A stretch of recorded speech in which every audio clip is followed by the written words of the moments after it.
Capítulo 4. Primera parte. Un día después Lord Raymond se detuvo en casa de Perdita camino del castillo de Windsor. El rubor en el rostro de mi hermana, y el brillo de sus ojos me revelaron a medias su secreto. Con gran contención y haciendo gala de una gran cortesía se dirigió a nosotros, y al momento pareció hacerse un sitio en nuestros sentimientos y fundirse con ella y conmigo. Me dediqué a observar su fisonomía, que variaba mientras hablaba y que, en todos sus cambios, se mostraba hermosa. La expresión habitual de sus ojos era dulce, aunque en ocasiones brillaban con fiereza. De piel muy pálida, todos sus rasgos hablaban de un gran dominio de sí mismo. Su sonrisa agradable exhibía, sin embargo, con frecuencia, la curva del desdén en sus labios. Labios que a ojos femeninos representaban el mismo trono de la belleza y el amor. Su voz, por lo general suave, sorprendía en ocasiones con una nota súbita y discordante, que indicaba que su tono grave habitual era más obra del estudio que de la naturaleza. Lleno de contradicciones, inflexible y altivo, amable pero fiero, tierno y a la vez desdeñoso, por algún extraño arte le resultaba fácil obtener la admiración de las mujeres, tratándolas con dulzura o tiranizándolas según su estado de ánimo, pero déspota en todos sus cambios. En aquel instante, sin duda, Raymond deseaba mostrarse amigable. En su conversación se alternaban el ingenio con la hilaridad y la profunda observación, y pronunciaba todas sus frases con la rapidez de un destello de luz. No tardó en conquistar mi distante reticencia. Me propuse observarlos a él y a Perdita y tener presente todo lo que había oído en su contra. Pero todo parecía tan ingenioso, y tan fascinante, que me olvidé de todo excepto del placer que el contacto con él me proporcionaba. Con la idea de introducirme en los círculos políticos y sociales de Inglaterra, de los que pronto habría de formar parte, me relató algunas anécdotas y me describió a muchos personajes. Su conversación, rica y entretenida, impregnaba mis sentidos de placer. Habría triunfado en todo, menos en una sola cosa. Se refirió a Adrián con el tono de absoluto desprecio que los sabios mundanos vinculan siempre al entusiasmo. Percibía que el nubarrón se aproximaba y trataba de disiparlo. La fuerza de mis sentimientos no me permitía pasar a la ligera sobre aquel tema sagrado, de modo que le hablé con gran aplomo. Y permíteme declarar que me siento devotamente unido al conde de Windsor, que es mi mejor amigo y benefactor. Reverencio su bondad, coincido con sus opiniones y lamento amargamente su actual, y espero que pasajera, enfermedad. Lo peculiar de su dolencia hace que me resulte especialmente doloroso oír que se habla de él en términos que no son los del respeto y el afecto. Raymond respondió, aunque en su respuesta no había nada conciliatorio. Comprendí que, en su corazón, despreciaba a quienes se entregaban a otros ídolos que los mundanos. Y todo hombre y dijo sueña con algo, con amor, honor y placer. Tú sueñas con la amistad y te entregas a un loco, muy bien, si esa es tu vocación, sin duda estás en tu derecho de seguirla. Su pensamiento pareció azuzarlo. Y el espasmo de dolor que por un momento atormentó su semblante, sirvió de freno a mi indignación. Felices los soñadores. Prosiguió. Que nadie los despierte. Ojalá pudiera soñar yo. Pero el largo y luminoso día es el elemento en el que habito. El deslumbrante brillo de la realidad invierte, en mi caso, la escena. Incluso el fantasma de la amistad me ha abandonado, y el amor, se le quebró la voz. Yo no sabía si el desdén que curvaba sus labios lo motivaba la pasión que sentía o si iba dirigido contra sí mismo, por ser su esclavo. La narración de este encuentro puede tomarse como muestra de mi relación con Lord Raymond. Nos hicimos íntimos, y los días que pasábamos juntos me permitían admirar más y más sus poderosos y versátiles talentos, que junto con su elocuencia, ingeniosa y sutil, y su fortuna, ahora inmensa, lo convertían en un ser más temido, amado y odiado que cualquier otro en suelo inglés. Mi ascendencia, que despertaba interés, si no respeto, mi anterior vínculo con Adrián, el favor del embajador, de quien había sido secretario, y ahora mi intimidad con Lord Raymond me facilitaron el acceso a los círculos sociales y políticos de Inglaterra. A causa de mi inexperiencia, al principio me pareció que nos hallábamos en vísperas de una guerra civil. Las partes se mostraban violentas, vehementes e inflexibles. El Parlamento se hallaba dividido en tres facciones, los aristócratas, los demócratas y los realistas. Después de que Adrián declarara su preferencia por la República como forma de gobierno, esta formación estuvo a punto de desaparecer, pues se quedó sin jefe, sin guía. Pero cuando Lord Raymond decidió encabezarla, revivió con fuerza. Algunos eran realistas por prejuicio y antiguo afecto, y muchos de sus partidarios más moderados temían por igual la caprichosa tiranía del partido del pueblo que el despotismo férreo de los aristócratas. Más de un tercio de los miembros se agrupaba con Raymond, y la cifra no dejaba de aumentar. Los aristócratas basaban su esperanza en el poder de sus riquezas y en su influencia, y los reformistas, en la fuerza de la nación misma. Los debates eran violentos, y más violentos aún eran los discursos pronunciados por unos políticos que se reunían para medir sus fuerzas. Se proferían epítetos oprobiosos, se amenazaba incluso con la muerte. Las concentraciones del populacho alteraban el orden del país. Si no a una guerra, ¿a qué otra cosa podía conducir todo aquello? Pero aunque las llamas de la destrucción estaban listas para prender, yo mismo las vi arredrarse, sofocadas por la ausencia de los militares, por la aversión de todos a cualquier forma de violencia que no fuera la del discurso y por la amabilidad cordial y hasta la amistad de los líderes cuando se reunían en privado. Por mil motivos me sentía atraído a presenciar atentamente el desarrollo de los acontecimientos, y observaba cada uno de ellos con extrema ansiedad. No podía dejar de constatar que Perdita amaba a Raymond, y me parecía que él veía con admiración y ternura a la hija de Bernie. Y sin embargo sabía bien que seguía adelante con sus planes de casarse con la supuesta heredera al condado de Windsor, sabedor de las ventajas que el enlace le reportaría. Todos los amigos de la reina destronada eran amigos suyos, y no había semana en que no se reuniera con ella en su castillo. Yo no había visto nunca a la hermana de Adrián. Había oído que se trataba de una joven encantadora, dulce y fascinante. ¿Cómo haría para verla? Hay momentos en los que nos asalta la sensación indefinible de que un cambio inminente, para mejor o para peor, va a surgir de un hecho. Y, para mejor o para peor, tememos ese cambio y evitamos el hecho. Ese era el motivo que me llevaba a mantenerme alejado de aquella damisela de alta cuna. Para mí ella lo era todo y no era nada. Su nombre, pronunciado por cualquier otro, me sobresaltaba y me hacía temblar. El interminable debate sobre su unión con Lord Raymond era para mí una verdadera agonía. Me parecía que, ahora que Adrián vivía apartado de la vida activa, y de aquella hermosa Idris, víctima seguramente de las ambiciones de su madre, yo debía acudir en su protección, librarla de las malas influencias, impedir su infelicidad y garantizar su libertad de elección, derecho de todo ser humano. Pero, ¿cómo iba a hacerlo? Ella misma rechazaría mi intromisión. Si lo hacía, me convertiría en objeto de su indiferencia o su desprecio, por lo que mejor sería evitarla, no exponerme ante ella ni ante el mundo, representando el papel de un Ícaro loco y entregado. Un día, varios meses después de mi regreso a Inglaterra, abandoné Londres para visitar a mi hermana. Su compañía era mi principal solaz y delicia. Y mi ánimo siempre se elevaba cuando pensaba en verla. Salpicaba siempre su conversación de comentarios agudos y razonados, en su agradable sala, que olía a flores y estaba adornada con magníficos bronces, jarrones antiguos y copias de las mejores pinturas de Rafael. Correggio y Claude pintadas por ella misma. Yo me deleitaba en la lejanía fantástica del lugar, inaccesible a las ruidosas polémicas de los políticos y a los vaivenes frívolos de las modas. En aquella ocasión mi hermana no estaba sola.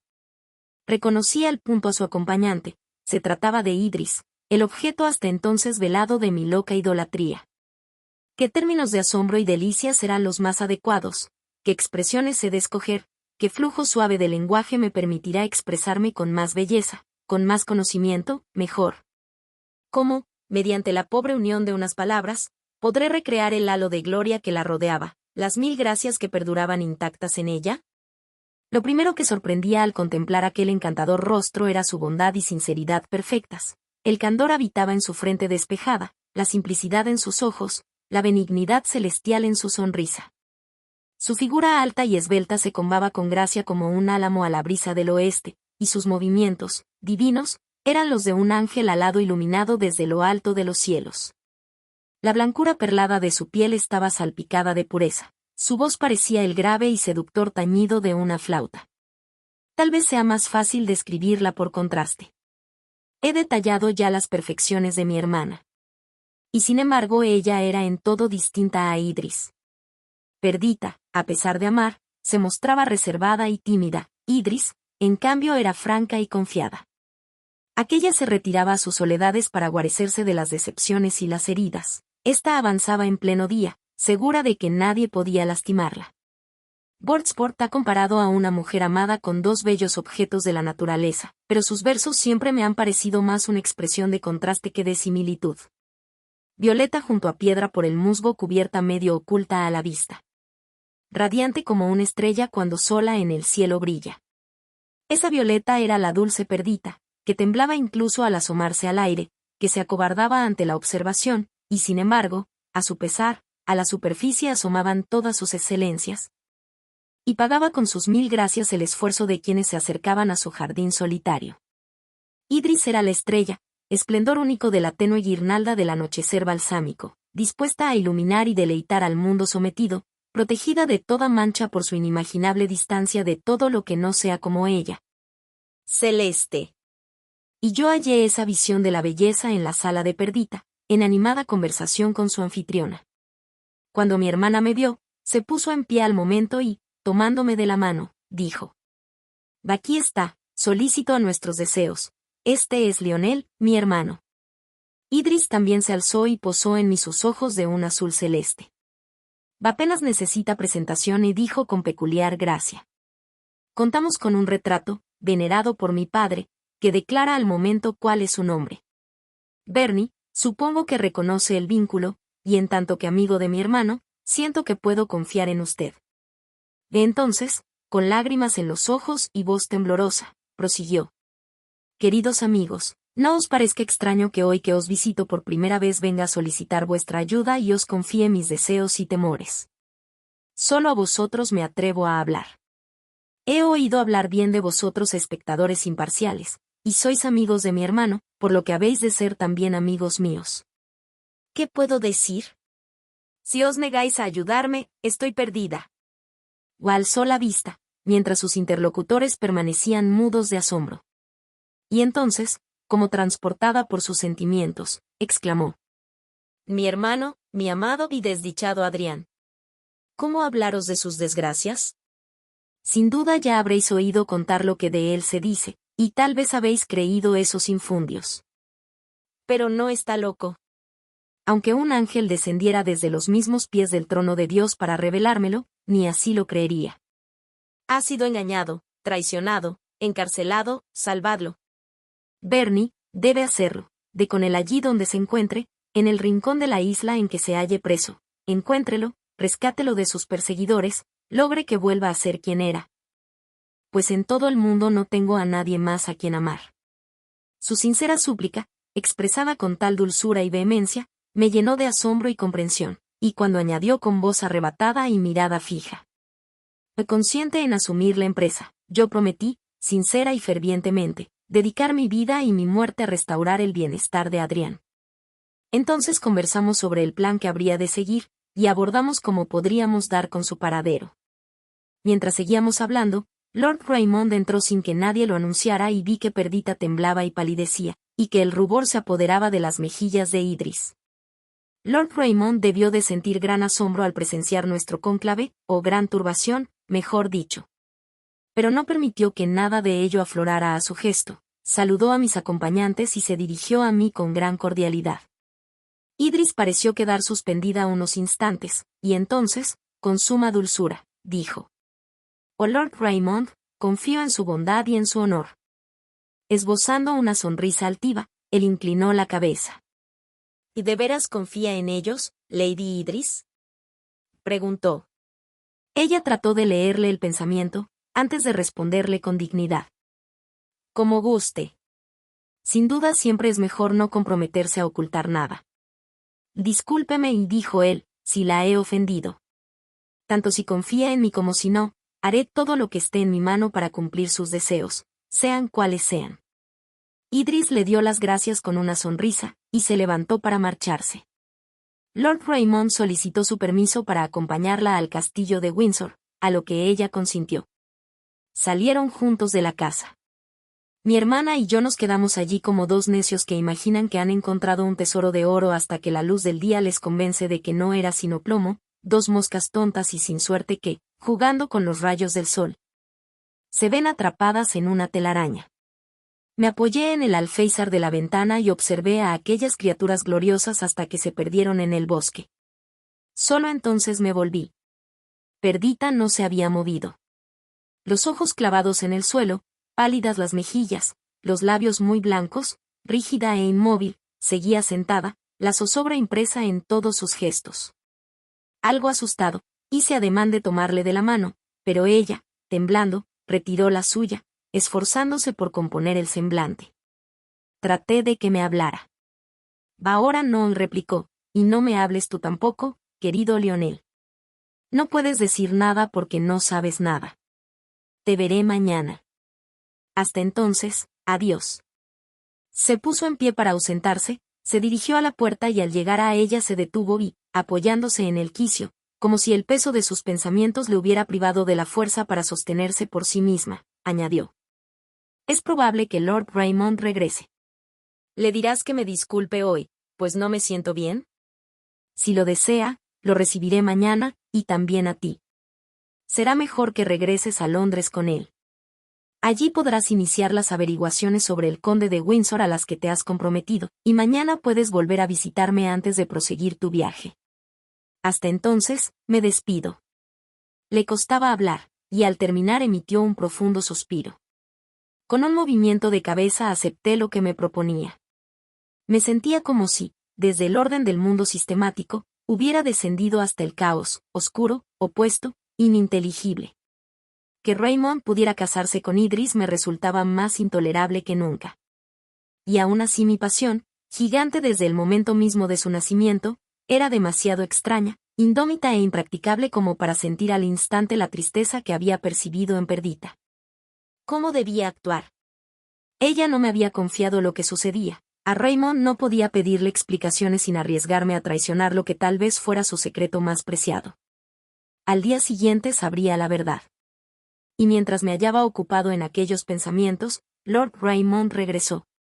Preguntó por mi hermana y yo le transmití su mensaje.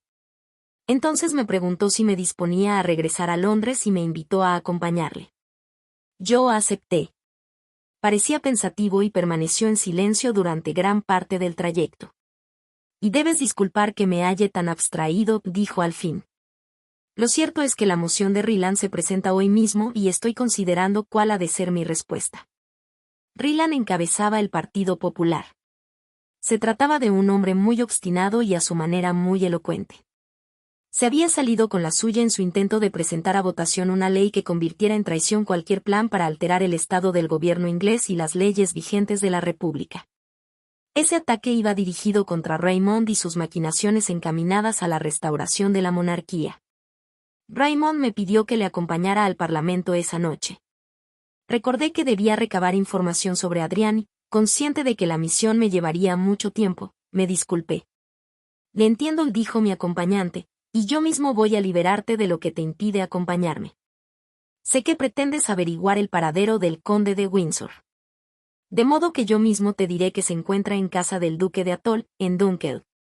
Durante las primeras fases de su trastorno se dedicó a viajar de un lugar a otro, hasta que, al llegar a aquel romántico refugio, se negó a abandonarlo.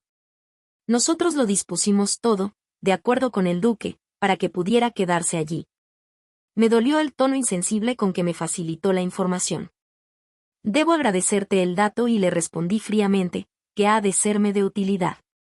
Pues lo será, Bernie, dijo él, y si perseveras en tu empeño, yo mismo te facilitaré el camino. Pero antes te pido que presencies el combate de esta noche, y el triunfo que estoy a punto de obtener, si me permites que así lo exprese, aunque temo que esa victoria sea una derrota para mí. ¿Qué puedo hacer? Mis mayores esperanzas parecen estar a punto de materializarse. La reina me concede a Idris, Adrián es del todo incapaz de asumir el título de conde, y el condado, en mis manos, se convierte en reino. Por el Dios de los cielos que es cierto. El exiguo condado de Windsor no basta a quien heredará los derechos que pertenecerán para siempre a la persona que los posea. La condesa no olvidará nunca que fue reina, y no soporta dejar a sus hijos una herencia tan exigua. Con su poder y mi ingenio reconstruiremos el trono, y la corona real ceñirá esta frente. Puedo hacerlo, Puedo casarme con Idris. Cayó súbitamente, el semblante oscurecido de pronto, y su gesto cambió, movido por su pasión interna. ¿Y Lady Idris te ama? Le pregunté. ¿Qué pregunta?, te exclamó él entre risotadas. Me amará, por supuesto, como yo la amaré a ella, cuando estemos casados. Pues empezarás tarde, observé yo, irónico. Normalmente el matrimonio se considera la tumba del amor, no su cuna. ¿De modo que estás a punto de amarla, pero todavía no la amas? Y no me sermonees, Lionel. Cumpliré mi deber con ella, no lo dudes. ¿Qué el amor? Contra él he de proteger mi corazón, sacarlo de su fortaleza, rodearlo con barricadas. La fuente del amor debe dejar de fluir, sus aguas han de secarse, y todas las ideas pasionales que dependen de él han de perecer. Me refiero al amor que me gobernaría a mí, no al que yo pueda gobernar. Idris es una joven amable, dulce y hermosa. Es imposible no sentir afecto por ella, y el que yo le tengo es sincero. Pero no me hables de amor, de ese tirano que somete al tirano. El amor, hasta ahora mi conquistador, es hoy mi esclavo. El fuego hambriento, la bestia indomable, la serpiente de afilados colmillos. No, no, no quiero saber nada de ese amor. Y dime, Lionel, ¿consientes tú que me case con la joven? Posó sus ojos vivaces en mí, y mi corazón, incontrolable, dio un vuelco en mi pecho. Le respondí con voz sosegada, aunque la imagen que mis palabras conformaban careciera de todo sosiego. Nunca. Jamás consentiré que Lady Idris se una a alguien que no la ama. Porque la amas tú. Puedes ahorrarte la burla. Yo no la amo, no me atrevo. Al menos, prosiguió él, altivo, ella no te ama a ti. No me casaría con una soberana a menos que supiera sin duda que su corazón es libre. Pero, Lionel. La palabra reino es poder, y los términos que componen el estilo de la realeza se presentan con sonidos amables. ¿Acaso no eran reyes los hombres más poderosos de la antigüedad? Alejandro lo era. Salomón, el más sabio entre los hombres, lo era también. Napoleón fue rey. César murió en su empeño de llegar a serlo, y Cromwell, el puritano y asesino de un monarca, aspiraba a la corona. El padre de Adrián ostentó el cetro de Inglaterra, ya roto. Pero yo devolveré a la vida el árbol caído, uniré sus piezas separadas y lo ensalzaré por sobre todas las flores del campo. No debe extrañarte que te haya revelado libremente el paradero de Adrián. No supongas que soy malvado o que estoy tan loco como para fundar mi soberanía sobre un fraude, y menos si la verdad o la falsedad sobre la locura del conde puede saberse tan fácilmente. Yo mismo acabo de estar con él. Antes de decidir mi matrimonio con Idris, he decidido ir a verle una vez más para dilucidar si su restablecimiento resulta probable. Pero su locura es irreversible.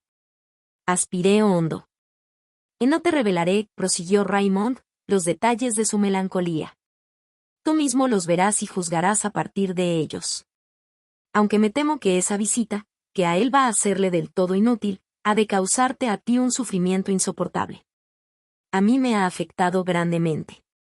A pesar de que se muestra correcto y amable aún habiendo perdido la razón, yo no lo venero como lo veneras tú, y sin embargo renunciaría a toda esperanza de alcanzar la corona y a mi mano derecha por verlo a él en el trono. Su voz expresaba una compasión profunda. ¿Eres un ser enigmático o exclamé? ¿A dónde te conducirán tus acciones, en todo ese laberinto de intenciones en el que pareces perdido? Y ciertamente, ¿a dónde? A una corona de oro y piedras preciosas, espero, y sin embargo no me atrevo a confiar en alcanzarla, y aunque sueño con una corona y despierto pensando en ella, una vocecilla diabólica no deja de susurrarme que lo que busco no es más que el sombrero de un loco, y que si fuera listo lo que haría sería pisotearla y tomar, en su lugar, lo que vale por todas las coronas de Oriente y las presidencias de Occidente. ¿A qué te refieres? Y si me decanto por ello, lo sabrás. Por el momento no me atrevo a hablar, ni siquiera a pensar en ello. Permaneció de nuevo en silencio unos instantes y de nuevo, tras una pausa, volvió a hablarme entre risas. Cuando no era la burla la que inspiraba su regocijo, cuando era una alegría sincera la que iluminaba sus gestos con expresión feliz, su belleza divina se apoderaba de todo. Y Bernie prosiguió, mi primera acción, cuando me convierta en rey de Inglaterra, será unirme a los griegos, tomar Constantinopla y someter toda Asia. Pretendo ser guerrero, conquistador, el nombre de Napoleón se inclinará ante el mío. Los más entusiastas, en lugar de visitar su tumba rocosa y exaltar los méritos de los caídos, adorarán mi majestad y magnificarán mis ilustres hazañas. Yo escuchaba a Raymond con vivo interés. Podía no hacerlo, ante alguien que parecía gobernar la tierra con su imaginación, y que solo se arredraba cuando trataba de gobernarse a sí mismo. De su palabra y voluntad dependía mi felicidad, el destino de todo lo que me era querido. Me esforzaba por adivinar el significado oculto de sus palabras. No mencionó a Perdita, y sin embargo no me cabía duda de que el amor que sentía por ella era el causante de las dudas que mostraba. ¿Y quién era más digna de amor que mi hermana, aquella mujer de nobles pensamientos? ¿Quién merecía la mano de ese autoproclamado rey más que ella, cuya mirada pertenecía a una reina de naciones, que lo amaba como él la amaba? A pesar de ello, la decepción asfixiaba la pasión de Perdita, y la ambición libraba un duro combate con la de Raymond. Acudimos juntos al Parlamento aquella noche. Raymond, a pesar de saber que sus planes e ideas se discutirían y decidirían durante el debate previsto, se mostraba alegre y despreocupado. Un rumor como el causado por 10.000 panales de abejas zumbadoras nos sorprendió cuando entramos en el salón del café.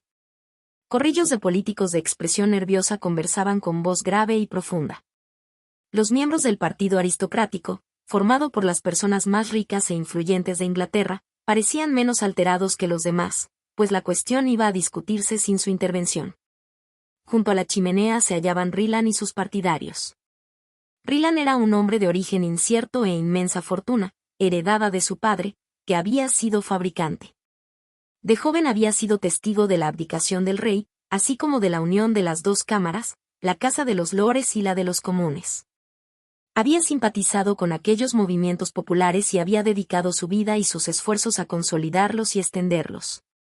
Desde entonces la influencia de los terratenientes había aumentado. En un primer momento Ryland no observaba con preocupación las maquinaciones de Lord Raymond, que atraían a muchos de sus oponentes. Pero las cosas estaban llegando demasiado lejos. La nobleza empobrecida reclamaba el retorno de la monarquía, considerando que ello les devolvería su poder y sus derechos perdidos. El espíritu medio extinto de la realeza resurgía en las mentes de los hombres que, esclavos voluntarios, sujetos hechos y derechos, estaban dispuestos a dejarse uncir el yugo. Quedaban todavía algunos espíritus rectos y viriles, que eran los pilares del Estado. Pero la palabra, república, había perdido frescura al oído vulgar y muchos del acto de esa noche demostraría si eran mayoría añoraban el oropel y el boato de la realeza. Ryland se alzaba en resistencia y afirmaba que solo su sufrimiento había permitido el crecimiento de su partido. Pero el tiempo de la indulgencia había pasado, y con un solo movimiento de su brazo apartaría las telarañas que cegaban a sus conciudadanos. Cuando Raymond entró en el salón del café su presencia fue saludada por sus amigos casi con un grito.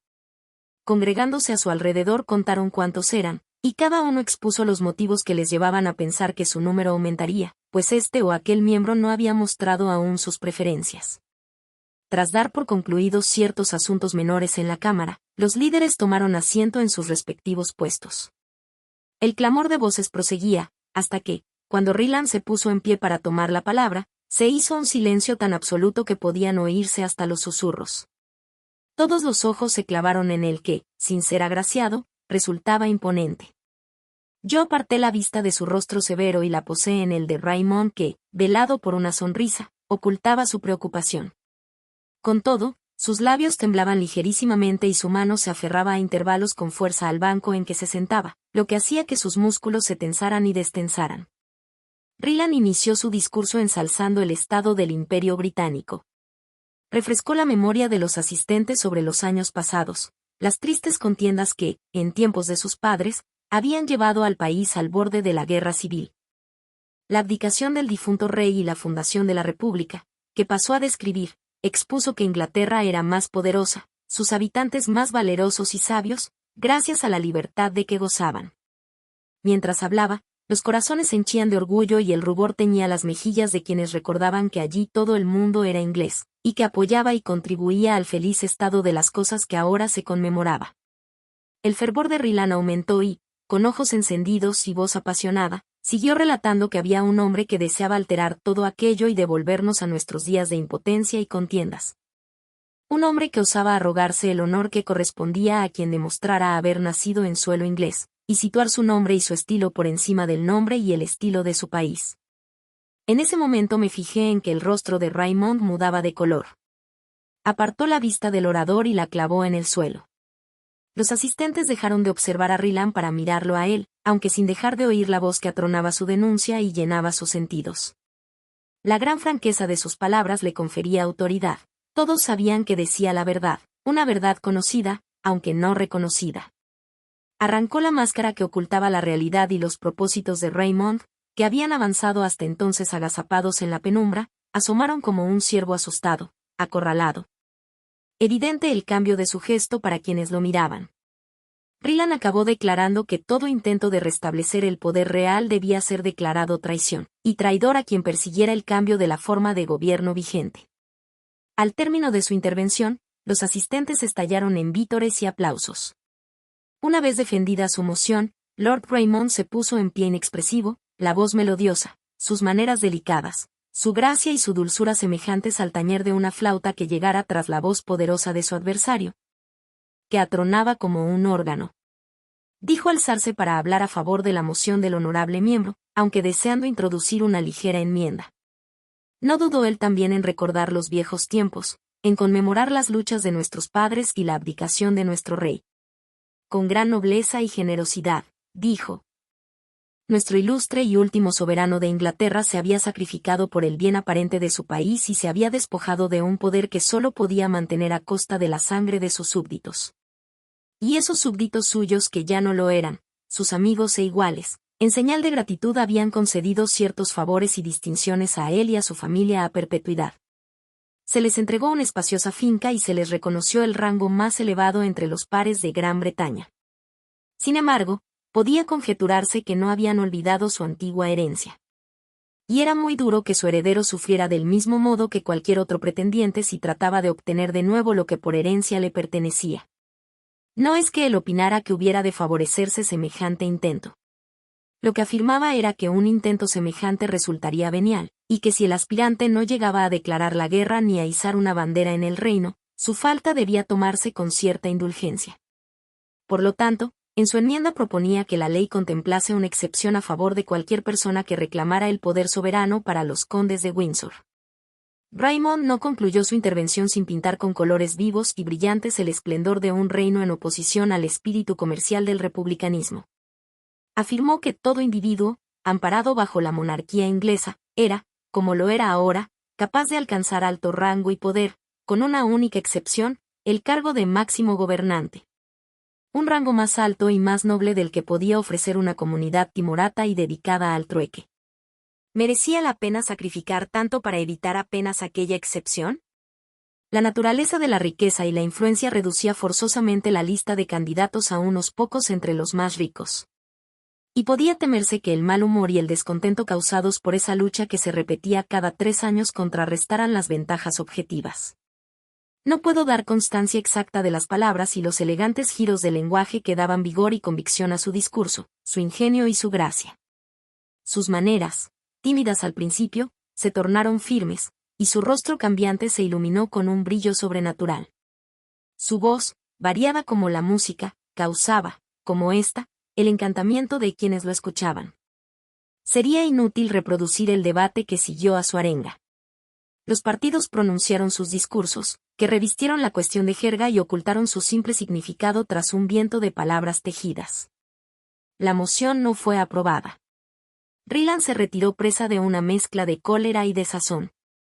Y Raymond, feliz y exultante, se retiró a soñar con su futuro reino.